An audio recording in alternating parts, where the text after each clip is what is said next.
Myself Vishal Shankar Srivastava, and I am going to discuss about the tool wear and tool life, surface finishing, and how to measure surface roughness and machinability topic.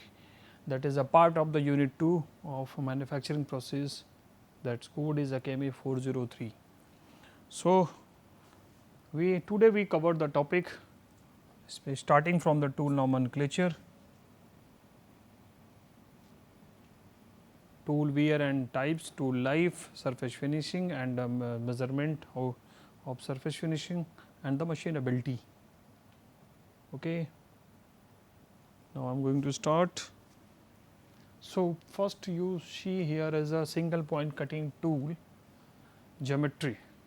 Basically geometry means what is the shape of the single point cutting tool. वो किसी भी shape का हो सकता है जैसे कि आपकी मशीनिंग की रिक्वायरमेंट हो. सिंगल पॉइंट कटिंग टूल में टर्निंग का अलग टूल होगा, थ्रेड कटिंग का टूल अलग होगा, पार्टिंग का अलग होगा. तो जिस ऑपरेशंस के लिए आप टूल चूज़ कर रहे हो वो टूल अलग होगा. अब ये डिफ्रेंशिएट कैसे करोगे, तो डिफ्रेंशिएट करने के लिए जो होता है वो सारे ये पैरामीटर्स हैं जो कि यहाँ पे हम दिखा रहे हैं आपको. जो सारे एंगल्स हैं इन्हीं के बिहाफ पे हम बता सकते हैं, क्योंकि हर मशीनिंग ऑपरेशंस के लिए अलग अलग टाइप्स के टूल होना चाहिए. उसकी कटिंग एज अलग होगी, उसका नोज रेडियस अलग होगा, वो सारी चीज़ें यहाँ से डिसाइड होगा. तो जो हमारी geometry of the single point cutting tool है बेसिकली वो इन्हीं फॉर्म्स में होता है. तो आपको पता है कि जैसे मैंने प्रीवियस लेक्चर में डिस्कस किया था, ये हमारा क्या है, रेक सरफेस है. ये हमारा क्या है, फ्लैंक था. ये भी हमारा क्या था, यहाँ से ये फ्लैंक था. जो फ्रंट से अगर आप देखोगे और ये साइड से देखोगे, ये साइड भी होगा, ये फ्रंट भी होगा, तो ये फ्लैंक है. तो एक मेजर फ्लैंक था, वो माइनर फ्लैंक था. ये कटिंग एजेस हैं और ये नोज रेडियस वाला ये एरिया था. तो जो एंगल जो हमारा रेक सरफेस के अलॉन्ग बन रहा है वो हमारा साइड रैक एंगल है, वो बैक रैक एंगल है. तो दो एंगल यहाँ पे हो गया हमारा, साइड रैक एंगल और बैक रैक एंगल. और ऐसे ही जब इधर से हम देख रहे हैं, इधर से फ्लैंक सरफेस के अकॉर्डिंग अगर हम देखेंगे तो फ्लैंक सरफेस के जो हम वहाँ से लेंगे कुछ एंगल्स, तो ये हमारा मिलेगा, हमारा ये एंगल साइड कटिंग एज और एंड कटिंग एज, ये दो एंगल यहाँ से मिल गया, यानी 3 और 4. और रिलीफ सरफेस जो हो गया हमारा, ये 5th हो गया, और एक ये हो गया एंड रिलीफ एंगल और साइड रिलीफ एंगल. ये 6 एंगल हमें मिल रहे हैं. कितने एंगल मिल रहे हैं यहाँ पे, 6 एंगल्स हैं. तो ये टूल ज्योमेट्री के 6 एंगल हैं कि जो डिसाइड कर रहे हैं. और 7वां जो है वो है नोज रेडियस. नोज रेडियस ये सारे जो है टूल ज्योमेट्री, किसी भी टूल की ज्योमेट्री के लिए ये डिसाइड करते हैं. जैसे कि अगर आप मोबाइल खरीदने जाते हो या फिर आप अपने लिए आप ड्रेस खरीदने जाते हो, तो आप देखते होगे कि आपकी ज्योमेट्री के अकॉर्डिंग आपको ड्रेस मिलती है कि आपको शर्ट कितने नंबर की आ रही है, जीन्स कितने नंबर की, एक साइज़ के हिसाब से डिसाइड होता है, लेंथ के हिसाब से डिसाइड होता है. एज इट इज जब हम मशीनिंग ऑपरेशन करने जाते हैं तो हमारा मशीनिंग ऑपरेशन जो हम ऑपरेशन कर रहे हैं उसके अकॉर्डिंग हमारी ज्योमेट्री भी डिसाइड होती है. सेम टूल की ज्योमेट्री हम दूसरे ऑपरेशन में हम यूज़ नहीं कर सकते हैं, क्योंकि अगर हम यूज़ करेंगे तो माइट भी वहाँ पे रबिंग सरफेस हो जाए, हमारा रिलीफ सरफेस ऐसा हो कि रब करते हुए निकल जाए, या टूल की वेयरिंग बहुत ज़्यादा हो जाए, तो ये सारी चीज़ें दिक्कत होती है. तो सारे जो अगर टूल ए यूज़ हो रहा है, tool A for example A use हो रहा है ड्रिलिंग के लिए, ठीक है, और बी यूज हो रहा है बोरिंग के लिए,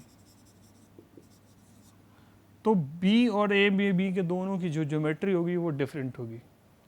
अगर हम बात कर दें लेथ मशीन पे, तो अगर टर्निंग के लिए अगर हम बात करेंगे, पार्टिंग के लिए बात करेंगे, या चैम्फरिंग के लिए बात करेंगे, या थ्रेड कटिंग के लिए बात करेंगे, तो ये सभी टूल्स के लिए अलग अलग टूल्स यूज़ होते हैं और सबकी ज्योमेट्री अलग होगी, सबकी स्पेसिफिकेशन जो होगी अलग अलग होगी. अब ये ज्योमेट्री कैसे डिसाइड होगा, किस ऑर्डर में होगा, ये हम नेक्स्ट पीपीटी में भी डिस्कस कर रहे हैं. That is a tool signature topic. Every person has their unique signature. सबका अपना एक यूनिक सिग्नेचर होता है. अगर आप मेल करते हो तो मेल में भी आपका एक सिग्नेचर होता है, वो बताता है कि ये आपकी ये आइडेंटिटी, उसमें कुछ आपकी स्पेशलिटी छुपी होती है, कुछ आपकी प्रॉपर्टीज़ होती है. सिग्नेचर्स भी आपके होते हैं, सबके अपने सिग्नेचर्स होते हैं. तो टूल सिग्नेचर्स, एक सिंगल टूल का अपना एक नॉमेनक्लेचर होता है. वो नॉमेनक्लेचर हो जाता है, this is a mathematical way to represent the tool geometry. Simple भाषा में बताएं तो this is a mathematical way to represent the tool nomenclature.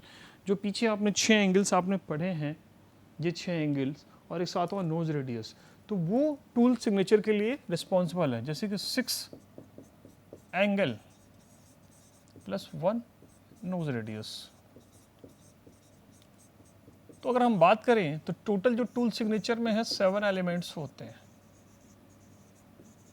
कभी कभी ऑब्जेक्टिव क्वेश्चन पूछ देता है कंपटीशन एग्जाम्स में कि कितने एलिमेंट्स होते हैं, तो 7। इवन केसेस कंफ्यूज करने के लिए दे देगा कि in tool signature how many elements in terms of angle, तो सिर्फ एंगल की बात कर दिया तो 6 आपका आंसर होता है वहाँ पे। ठीक है, तो यहाँ पे जो टूल सिग्नेचर है, tool signature as a mathematical way to represent the tool geometry of a single point cutting tool. दो सिस्टम से, दो एसोसिएशंस हैं, एक ये ऐसे है अमेरिकन स्टैंडर्ड एसोसिएशन और एक ORS है ऑर्थोगोनल रेक सिस्टम। इन दोनों ने टूल सिग्नेचर्स के जो तरीके बताए हैं वो अपने अपने हिसाब से अलग बताएं।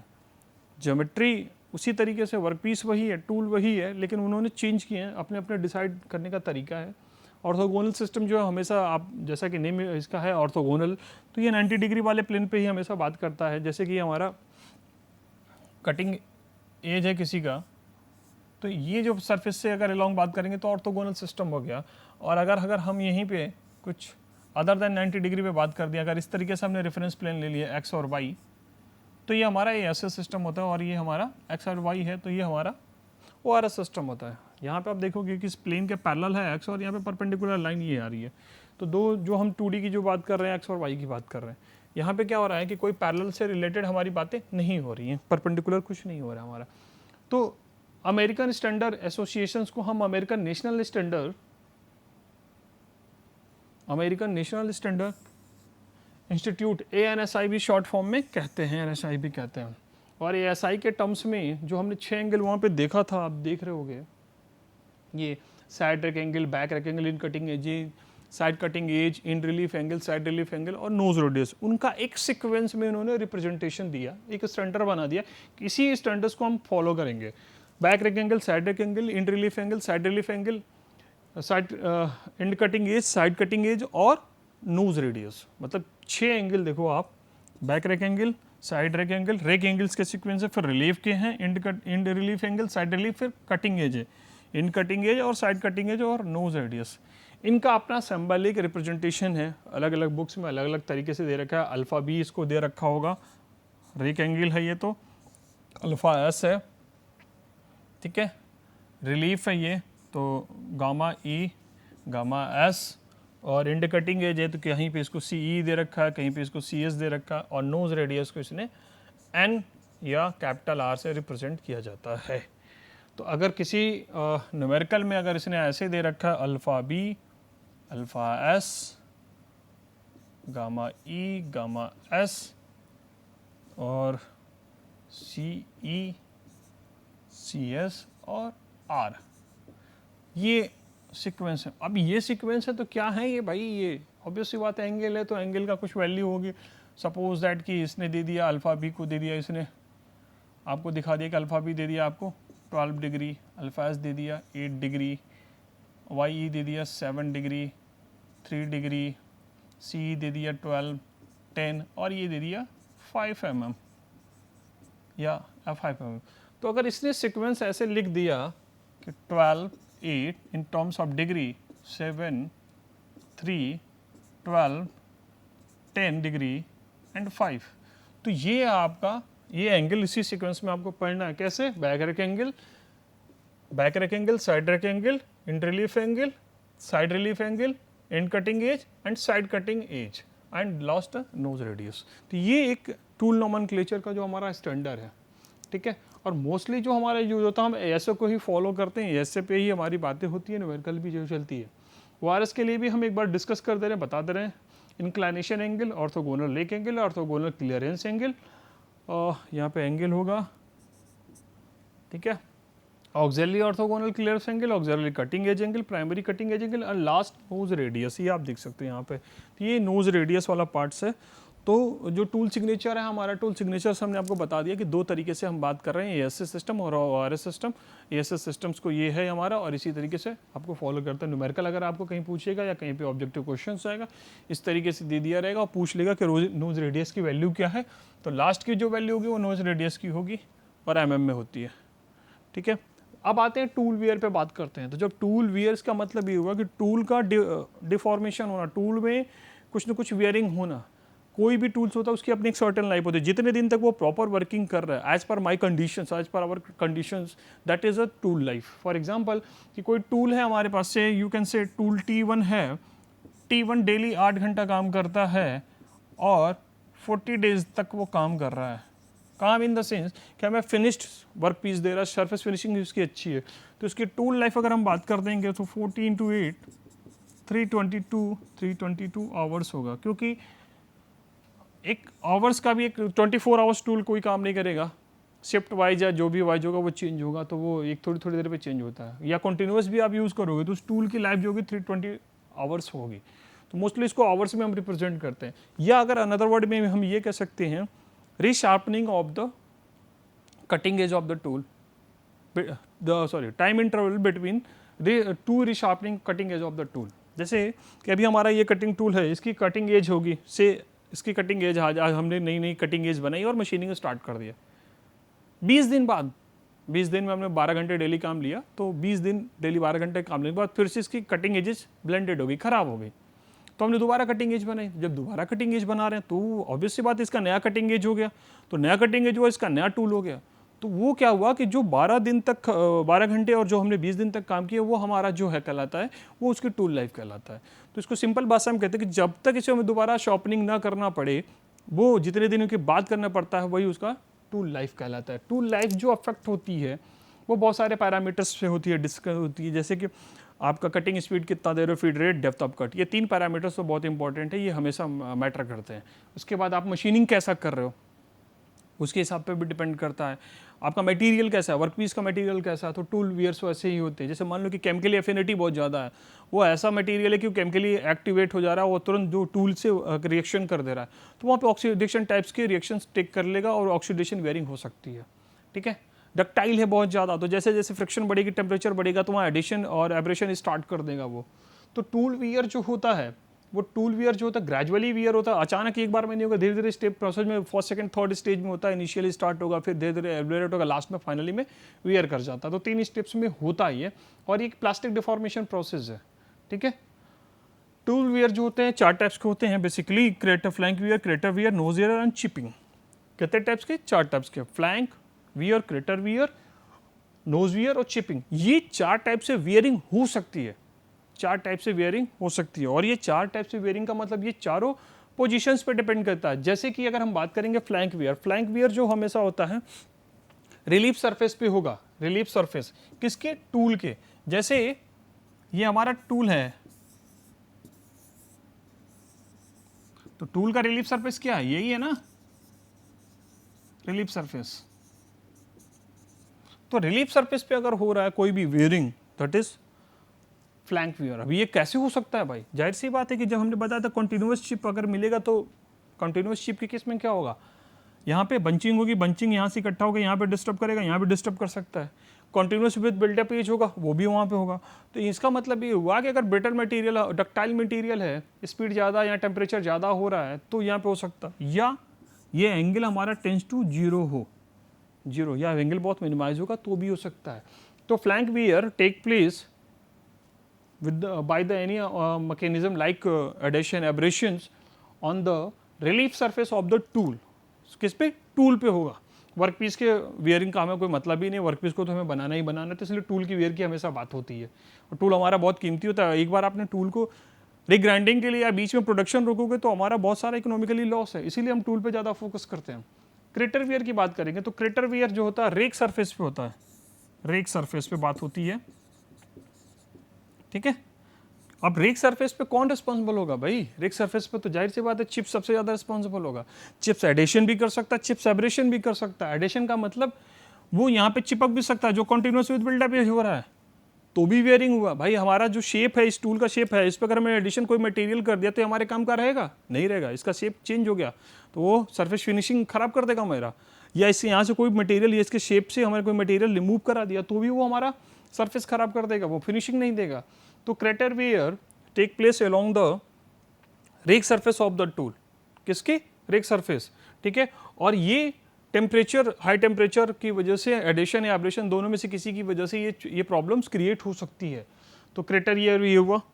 अब आता है नोज वियर। नोज वियर जो होता है, जो टूल का नोज होता है, नोज के अलॉन्ग होता है, टिप्स के अलॉन्ग होता है। और टिप्स के अलॉन्ग का मतलब वो ये कि अगर ज़्यादा वहाँ पे प्रेशर क्रिएट करोगे आप, ज़्यादा कटिंग फोर्स लगेगा तो उस पर प्रेशर, टिप्स पे प्रेशर पड़ता है और टिप्स पे प्रेशर पड़ेगा तो उसका रेडियस बढ़ता जाएगा, तो वहाँ वियरिंग हो जाती है। तो nose wears affect the chip formation and causes rubbing the tool over the work piece. Rubbing the tool over the piece यहाँ पे स्टार्ट हो जाए, क्योंकि आपको पता है कि टूल शॉर्पनेस ये होती है, लेकिन जब ऐसे बना दोगे तो ये इतना एरिया ऑफ कॉन्टैक्ट बढ़ जाएगा, ये हमारा एरिया ऑफ कॉन्टैक्ट हो जाएगा। तो जब बढ़ेगा तो रबिंग स्टार्ट हो जाएगी, किससे? वर्कपीस से। वर्कपीस का मतलब मशीनड सरफेस से स्टार्ट हो जाएगी। तो ये हमारे लिए, ये भी हमारे लिए ड्रॉबैक है। तो नोज वियर। चिपिंग जो होती है, चिपिंग फॉर्म ऑफ छोटे छोटे चिप्स में, जैसे कि अगर कोई मैकेनिकल या थर्मल फटीग वहाँ पे स्टार्ट हो गया, मैकेनिकल इम्पैक्ट लोड हुआ, आपने मशीन को अचानक से बंद कर दिया, तो चिप्स में देखोगे लेयर बाय लेयर वहाँ से ऊपर की लेयर छोड़ती जाएगी। कहाँ से? टूल से। तो वो जो होगी टूल के जो चिपिंग फॉर्मेशन, उसमें से डिफॉर्मेशन होगा टूल्स के सरफेस से, तो वो कहती है चिपिंग। वो मैकेनिकल शॉक यानी इम्पैक्ट लोड या थर्मल फटीग या जो है सडन जो टेम्परेचर में वेरिएशंस होता है कूलिंग और हॉट की वजह से, वो ये रीजंस होता है चिपिंग के लिए। अब ये चारों जो टाइप्स ऑफ वियर हैं वो इनमें से किसी एक मैकेनिज्म के थ्रू हो सकते हैं। कोई भी एक इसमें मैकेनिज्म होगा जो किसी भी एक सकता है। एब्रेशन हो सकता है, एडिशन होता है, डिफ्यूजन या ऑक्सीडेशन। ये चारों, उन चारों के लिए कोई सा भी, जैसे कि अगर हम बात कर लें क्रेटर वियर या फ्लैंक वियर, तो क्रेटर वियर के लिए एब्रेशंस और एडिशंस दोनों रिस्पॉन्सिबल हो सकता है। जैसे कि एब्रेशंस का मतलब हुआ कि वहाँ से पार्टिकल्स को रिमूव कराना, हमारे इस कटिंग वर्कपीस के सरफेस से पार्टिकल्स को रिमूव करा के ले जाना, तो यानी यहाँ पे हमें वो वाइट्स क्रिएट करेगा, वाइट्स क्रिएट करेगा तो कटिंग एज खराब हो जाएगी। तो ये एब्रेशंस टाइप ऑफ वियर हो गया, ठीक है। It is known as a abrasion wear. This is a mechanical wearing action caused by hard particles. Hard particles means की chips in the works material gouging and removing, इकट्ठा होगा वहाँ से जलता जाएगा, ठीक है। द एब्रेशन अक्सर occurs in the both flank wear and crater wears. यहाँ मैं फिर रिपीट कर रहा हूँ कि ये this is a way of wear which will be take place in flank wear and crater wear. अगर रिलीफ पे भी हो सकता है, रेक पे भी हो सकता है। तो कौन सा एब्रेशन से, ठीक है। एडिशंस का मतलब होता है एडिशनली ऐड होना, कि कोई भी फॉरेन पार्टिकल्स या चिप्स का पार्टिकल मटेरियल टूल के सरफेस पे ऐड हो गया, ठीक है, फोर्सफुली ऐड हो रहा है, वहाँ पे हम ऐड नहीं कर रहे हैं, तो वो एडिशंस हो गया। अब एडिशंस होगा तो उसके सरफेस को चेंज कर दिया, उसके सरफेस को शेप को चेंज कर दिया। आप कोई भी सपोज करो कि यहाँ पे अगर हमने कोई चीज़ एडिशनली ऐड करते गए, लेयरिंग करते गए, लेयरिंग डिपोजिशन होता गया, तो इसका डायमीटर चेंज होगा। जब डायमीटर चेंज होगा तो ये ऑब्वियस सी बात है, इसका कुछ ना कुछ शेप चेंज होगा। हमारे रिक्वायरमेंट की है ही नहीं, कैप इसमें फिट बैठेगा ही नहीं, इसका जो कैप होगा ऊपर से। तो क्या हुआ, ये खराब हो गया, वियरिंग होगी, ये ओपन रहेगा, ये खराब हो जाएगा, ये पेन हमारा खराब हो जाएगा। तो ऐसे टूल के केस में होगा कि जो कटिंग एज होगा उस पर जब डिपोजिशन होता जाएगा, एक सरफेस पे लेयर बाय लेयर डिपोजिशन होता जाएगा, तो वो डिपोजिशन की वजह से कटिंग एज खराब होती जाएगी, और कटिंग एज खराब होगी तो सरफेस हमें पुअर मिलेगा। डिफ्यूजन जो होता है, थर्ड डिफ्यूजन जो मैकेनिज्म है, तरीका है, वो डिफ्यूज करता है, ठीक है। ये हाँ, एक जो मटेरियल होगा चिप होगा, दूसरा वर्क ये टूल का सरफेस होगा, ये एक दूसरे से डिफ्यूज करते हुए बाई जो डिफ्यूजन एक दूसरे से चिपक के मटेरियल्स को लेके चले जाएंगे, तो ये डिफ्यूजन होता है। Diffusion means diffuse of hard metal into soft metal due to high temperature of contact surface between hard material and soft material, ठीक है। टूल टिप पे जो टूल का टिप होगा लास्ट जहाँ पे बहुत ज़्यादा टेम्परेचर होगा, तो वो सॉफ्ट टूल का जो टिप होगा वो सॉफ्ट मटेरियल में कन्वर्ट हो जाएगा। चिप्स जो होगा उसके कंपेयर में हार्डनेस ज़्यादा होगी, तो वो क्या करेगा, वहाँ से रिमूव करता जाएगा, चीज़ों को सॉफ्ट करते हुए वहाँ से हटाता चला जाता है, तो यह डिफ्यूजन हो जाता है। ऑक्सीडेशन और कोरोजन की अगर हम बात करें तो एक टाइप का केमिकल रिएक्शन से, ठीक है, कि जब वहाँ पे जब चिप्स वहाँ से पास करता है तो केमिकली एफिनिटी रिएक्शंस की वजह से, केमिकल अगर वहाँ पे रिएक्शंस अगर कोई भी चीज़ है, केमिकल पैरामीटर्स जो है वहाँ पे अप्लाई हो जा रही है। जैसे कि मान लीजिए कोई मटेरियल्स है और वो जब हम मशीनिंग कर रहे हैं और कटिंग फ्लूइड्स के कॉन्टेक्स्ट में आने के बाद उसकी केमिकल एफिनिटी बढ़ जा रही है, तो वो तुरंत रिएक्शन करने लग जा रहा है, कोरोजन स्टार्ट हो जा रहा है, तो कोरोजन की वजह भी टाइप्स हमारा वियर हो जा रहा है। तो इसीलिए ऑक्सीडेशन को हम कोरोजन भी कह रहे हैं यहाँ पे। तो oxidation is a result of chemical reaction the tool surface and surrounding oxygen at high temperatures. Temperature बढ़ रहा तो उसकी केमिकल एफिनिटी बढ़ती जा रही है, तो वो कहलाता है कि ऑक्सीडेशन या कोरोजन वियर्स। ठीक है, हम बात करते हैं टूल लाइफ पे। तो टूल लाइफ जैसा कि टूल वियर पर डिस्कस किए, तो टूल वियर का मतलब ये हो कि टूल की लाइफ है और उन 4 जो फैक्टर्स थे जिसकी वजह से 4 टाइप के वियर्स हो रहे हैं, वो हमारे वो रिस्पॉन्सिबल है टूल वियर्स को कम करने के लिए, टूल वियर्स को बढ़ाने के लिए और टूल लाइफ को घटाने के लिए। तो टूल लाइफ जैसा कि हमने पहले डिस्कस कर दिया था, आपसे बता दिया था कि regrinding time interval between time interval between of the cutting is regrinding, या कोई एक वर्कपीस कितनी देर तक काम कर रहा है, कितना टूल काम कितने दिनों तक काम कर रहा है, वो उसका टूल लाइफ होता है और उसको हम आवर्स में डिनोट करते हैं। टूल लाइफ जो होता है वर्कपीस के मटेरियल, टूल का मटेरियल, टूल की ज्योमेट्री शेप, जो हमने टूल सिग्नेचर में एंगल डिस्कस किया था उस पर डिपेंड करता है, किस टाइप का ऑपरेशन आप बात कर रहे हो उस पर डिपेंड करता है, और ये जो सबसे important speed rate, feed and depth of cut पर डिपेंड करता है। ठीक है, तो ये सारे टूल्स लाइफ के फैक्टर्स हैं जिस पर डिपेंड करता है। अब टूल लाइफ को हम डिनोट करते हैं टी से, कैपिटल टी से। ठीक, तो टूल लाइफ के केस में FW टेलर्स ने 1900 में एक क्वेश्चन दिया था जिसे V2⁴ is equal to constant बताया था उन्होंने, एक टेलर्स उन्होंने दिया था इक्वेशन। ये इस इक्वेशन की हेल्प से हम टूल की लाइफ को फाइंड आउट करते हैं। कांस्टेंट हमें गिवन होता है, एन हमें गिवन होता है, मटेरियल्स की प्रॉपर्टीज पर डिपेंड होता है, और वी जो है कटिंग स्पीड है हमारा। तो टी को हम फाइंड आउट कर लेते हैं। ठीक है, ये है हमारा Taylor's tool life equations. V2⁴ is equal to constant where V is the cutting speed in metre per minute. ठीक है, टूल लाइफ मिनट में है, आप आवर में कन्वर्ट करोगे तो सबको आवर में लेके चलो। F is the feed rate. ठीक है, तो ये एक जनरल इक्वेशन है, आप इसको ऐसे भी लिख सकते हो V1 T1 to the power N1 is equal to V2 T2 to the power N2। N is a material है, ठीक है, मटेरियल्स की प्रॉपर्टी अगर सिमिलर मटेरियल है तो N1 is equal to N2 हो सकता है अगर सेम मटेरियल्स की मशीनिंग कर रहे हो आप। तो V1 जो है कटिंग स्पीड है पहले केसेस में, और T1 पहले केसेस की टूल लाइफ है।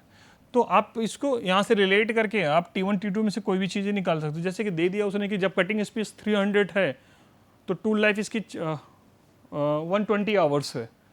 तो जब कटिंग स्पीड अगर हम 300 की जगह 500 करेंगे तो टूल स्पीड क्या होगी?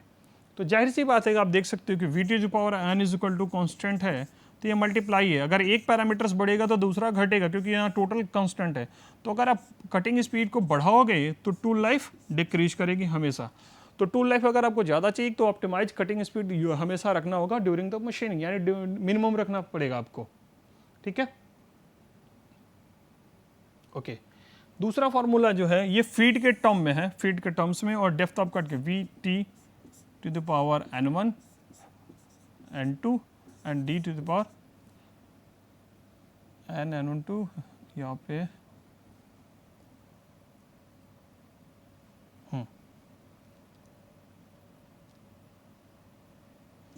VT⁴ Fn1 DN2 is equal to constant या V2 T2 N2 F'(N2) D'(N2) कर लो, या F जो है फीड रेट और D डेप्थ ऑफ कट है। इस फॉर्मूले को भी हम यूज़ करते हैं, कभी कभी न्यूमेरिकल में ये पूछ लिया जाता है फीड रेट के टर्म्स में।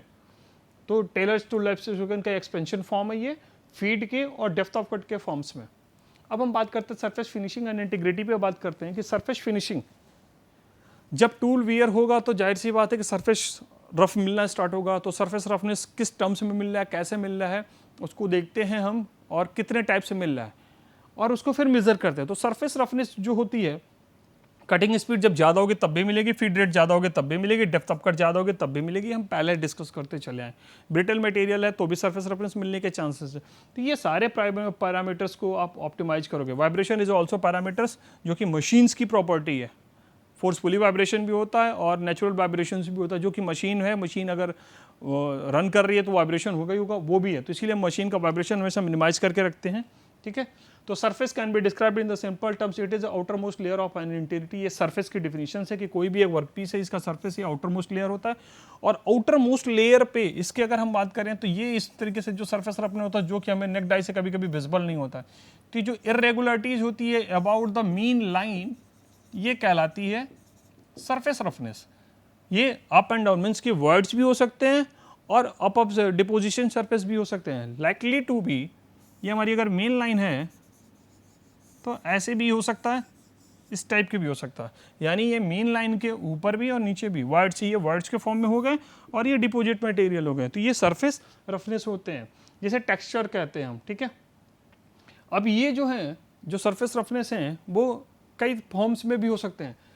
ये वर्क पीस है हमारे पास, तो वर्क पीस के अलोंग द लेंथ अगर हम बात करेंगे, कुछ इस टाइप्स के लेंथ के अलोंग में अगर इस तरीके से रफनेस आ रही है लाइंस के, तो वो कहलाती है ले डायरेक्शन। जैसे ले चिप्स आपने देखा होगा ना, एक लेंथ के अलोंग होती है, लेंथ के अलोंग उसके इसमें ग्रुप्स बने रहते हैं, तो वो जो अगर उस टाइप की रफनेस है तो वो ले डायरेक्शन कहते हैं। क्रैक्स, यहाँ पे क्रैक्स का फॉर्मेशन हो गया, यहाँ पे छोटे छोटे क्रैक्स बन गए, तो ये भी है सरफेस रफनेस का, ठीक है। वेबिनेस, वेबिनेस का मतलब वेव फॉर्मेशन होगी, वेव्स किस पे, वर्कपीस के सरफेस पे, इस टाइप्स का। और वो वेव्स जरूरी नहीं है कि सिर्फ ऊपर ही और नीचे भी हो सकती है, जैसा कि मैंने बताया। तो वेव्स के फॉर्म में से अगर इरेगुलरिटीज है तो वेबनेस टाइप की सरफेस रफनेस होगी। तो लेज, ले, ठीक है, cracks, crater flaw, waviness, this is all the form of the surface roughness, ये रफनेस की टाइप्स हैं, ठीक है। वेबनेस वही है कि मशीन सरफेस रफनेस, ठीक है, ये इस टाइप का हुआ। लेज जो होंगे अलोंग द लेंथ की बात होती है, इस तरीके से हो जाती है। सरफेस रफनेस जो होती है इस टाइप से, छोटे छोटे छोटे, तो they all are textures which are responsible for the surface roughness, ठीक है। इनके मेजर करने के तीन तरीके हैं, बेसिकली तीन है, surface roughness, centre line, surface roughness average method, surface roughness height method से हाइट को हम कंसिडर करते हैं, और रूट मीन स्क्वायर मेथड। तो फर्स्ट में क्या है कि देखोगे आप, ये मेन लाइन है, मेन लाइन से जितना अप एंड डाउन एरियाज है, इसकी लेंथ एल है, वर्क पीस है कोई हमारा, हमने मेन लाइन से देख लिया, मेजर किया कि आर ए की वैल्यू, रफनेस एवरेज की वैल्यू क्या है, ठीक। ये एरिया A1 है, A2 है, A3 है, A4 है, A5 है, 6 है, तो इसको हम निगेटिव कंसीडर करते हैं। हमेशा मेन लाइन के नीचे वाले पार्ट्स को किसी एक एरिया को निगेटिव लेंगे तो आप दूसरे एरिया को पॉजिटिव कंसीडर करते हैं। तो उस एरिया को हम ऐड कर लेंगे और सब्ट्रैक्ट करेंगे माइनस को, और total divided by total length. तो ये हमारा रफनेस मेजर करने का एक तरीका ये है सेंटर लाइन एवरेज मेथड, इसे कहते हैं सेंटर लाइन एवरेज मेथड। इस लाइन के एवरेज अप एंड डाउन को हम ऐड करते हैं, फिर वो कर लेते हैं। आप इसको सिंपल ब्रैकेट ओपन भी कर सकते हो, तो A1 minus A1 plus A2, ठीक है, माइनस A3 प्लस A4 करके और एंड सो ऑन करके डिवाइडेड बाई टोटल लेंथ आपको मिल जाएगा। दूसरा जो मेथड्स है हाइट एवरेज मेथड्स, हाइट्स को मेजर करोगे मेन लाइन के अबाउट, ठीक है। अब आपको अगर पॉजिटिव लोगे तो लोअर को निगेटिव लोगे, और इस हाइट्स के टर्म्स में हम डिवाइड कर देते हैं। यहाँ पे हम हाइट को ले रहे हैं, वहाँ पे हम एरिया को ले रहे थे, तो इसको हम मेन लाइन के अबाउट प्लस और माइनस कंसिडर करते हुए हम टोटल को सम करेंगे और डिवाइडेड बाय द लेंथ, तो यहाँ पे हमें हाइट के टर्म्स में मिल जाएगा, ठीक है। Root mean square the most famous और सबसे कॉमन है, बहुत यूज होता है ये पहला और ये तीसरा वाला। तो ये हाइट जो हमारा है, तो उसका इस रूट मीन स्क्वायर लेंगे। ये जैसे ये डिस्टेंस यहाँ पे हमने लिया h1 का स्क्वायर प्लस h2 का square, h3 h4 minus h5 and h6 जो भी होगा उस हिसाब से करते जाएंगे, divided by n। n means कितने नंबर आप ले रहे हो वैल्यूज, hn तक जा रहे हो तो hn की वैल्यू डिवाइड करोगे, तो आपको रूट मीन स्क्वायर से हमें रफनेस मिल जाती है। तो ये तीन तरीके थे जो रफनेस एवरेज मेजर करने के तरीके होते हैं, रूट मीन स्क्वायर, ठीक है, हाइट एवरेज और सेंटर लाइन एवरेज मेथड। अब आती है टॉपिक है machinability. Machinability means ease of doing machining, ease of machining, जिसे शॉर्ट फॉर्म में हम कहते हैं ईज ऑफ मशीनिंग। आपने मशीनिंग जो की है कितनी ईजिली हो जा रही है, क्या क्या पैरामीटर्स हम डिसाइड कर रहे हैं कि बहुत ईजिली मशीनिंग हो जा रही है, that is known as ease of machining, ठीक है। तो इसको अगर हम सबसे सिंपल लैंग्वेज हम बोलेंगे ईज ऑफ मशीनिंग, ठीक। मशीनिंग कुछ भी हो सकती है, ड्रिलिंग, वेल्डिंग, ठीक है, वेल्डिंग भी मशीनिंग हो सकती है, ड्रिलिंग भी मशीनिंग, ग्राइंडिंग भी हो सकती है हमारा, और टर्निंग ऑपरेशन भी हो सकता है। तो उनको आप कितना ईजिली कर सकते हो, ईजिली करने के लिए हमें बहुत सारे पैरामीटर्स जो हमें प्रॉब्लम क्रिएट करते हैं, जिनको हम ज़्यादा और कम करने से हमारी रफनेस खराब हो रही है, हमारा टाइम टेकिंग हो जा रहा है या टूल वियर हो रहा है, तो उसको मिनिमाइज करना होता है। उसी चीज़ को, उसी पैरामीटर्स को कंसिडर करते हुए अगर हम मिनिमाइज कर लेंगे तो हमारी मशीनेबिलिटी इंडेक्स बढ़ जाती है। तो हम एक स्टैंडर्ड टाइम पे हम एक 20 मिनट्स का एक स्लॉट रखते हैं, उस स्लॉट में हम मशीनिंग करते हैं, फ्री कटिंग और फोर्सफुली कटिंग देखते हैं, और उस पर एक रेशियो से हम फाइंड आउट करते हैं कि हमारा मशीनेबिलिटी इंडेक्स क्या है। तो machinability is a system property that indicate how is a material can be machine, कितना आसानी से वो मशीन हो सकता है, मशीनिंग परफॉर्म कर रही है at low cost. Economical factors यहाँ बहुत इंपॉर्टेंट है, लो कॉस्ट पे करते हैं। ये फॉलोइंग फैक्टर्स हैं जो इफेक्ट करते हैं, जैसे cutting speed, feed rate and depth of cut, ये पैरामीटर्स हैं जो मशीनिंग के लिए हैं। मशीनिंग ऑपरेशंस क्या कर रहे हो आप, जैसे आप वेल्डिंग करोगे तो वेल्डिंग के लिए ऑब्वियस सी बात है आपको सेफ्टी एंड प्रिकॉशंस लेना पड़ेगा, उसको आप मिनिमाइज नहीं कर सकते हो, लेकिन अगर आप सिंपल ड्रिलिंग कर रहे हो तो ड्रिलिंग में बहुत आपको वो सेफ्टी लेनी होती है, बाकी कोई ऐसा एडिशनल चीज़ें आपको परचेज नहीं करना पड़ेगा, जैसे कि ग्लव्स, ठीक है, आपको एप्रॉन या फिर आपको वो हेलमेट, ये सब चीज़ें नहीं है आपको वियर करनी पड़ेगी जैसे वेल्डिंग में करते हो। तो यहाँ पे आपको कॉस्ट को मिनिमाइज़ कर देगा।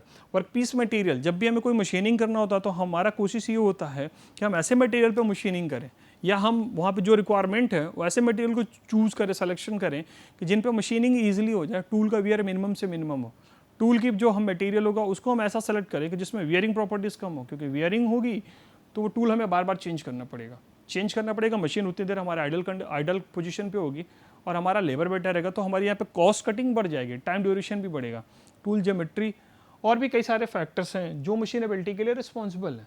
तो मशीनेबिलिटी बेसिकली आपकी इकोनॉमिक्स फैक्टर्स को डिसाइड करता है और जो टोटल प्रोडक्शन कास्ट है उसको भी एक तरह से ये अफेक्टेड करता है। Thank you. और ये जो है आज के टॉपिक्स के जितने भी हैं रेफरेंसेस हैं जो हमने यहाँ से उठाए थे, जो डायग्राम्स हैं उन हमने यहाँ से उठाए थे। Thank you once again and topic is over.